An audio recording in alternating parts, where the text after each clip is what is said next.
Alors la législation française, elle nous est imposée évidemment et nous la respectons dans toute son entière profondeur. Comment ça marche?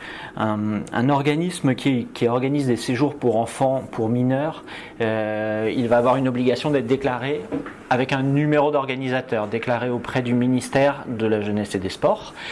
Et ça vous donne donc l'autorisation en tant qu'organisateur d'exercer.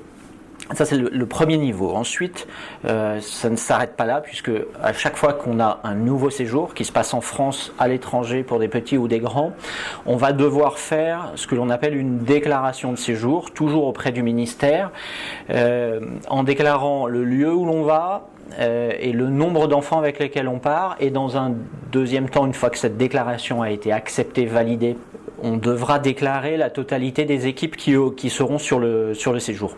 Pour pouvoir faire cette déclaration, il faut que l'on déclare des séjours dans des lieux qui eux-mêmes ont un numéro d'agrément.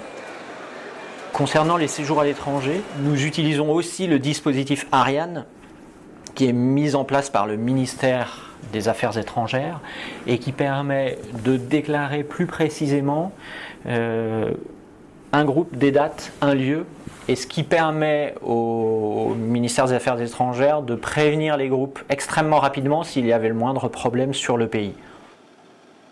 Tous nos séjours, en tout cas pour ce qui est de la France, sont susceptibles d'être inspectés par les services décentralisés de l'État, donc par Jeunesse et Sport, par les services sanitaires par exemple.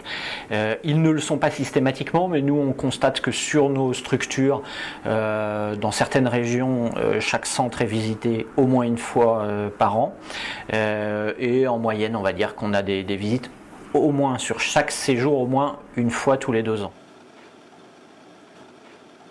Tout le personnel que nous avons embauché, qu'il s'agisse des animatrices, des animateurs, des directeurs, des agents techniques, des cuisiniers, du personnel au sens large que nous avons sur les centres, eh bien, l'État va aller rechercher dans le fichier d'interdiction d'exercer auprès des mineurs, et s'il y a la moindre problématique, il nous redescend un message en nous interdisant d'embaucher la personne.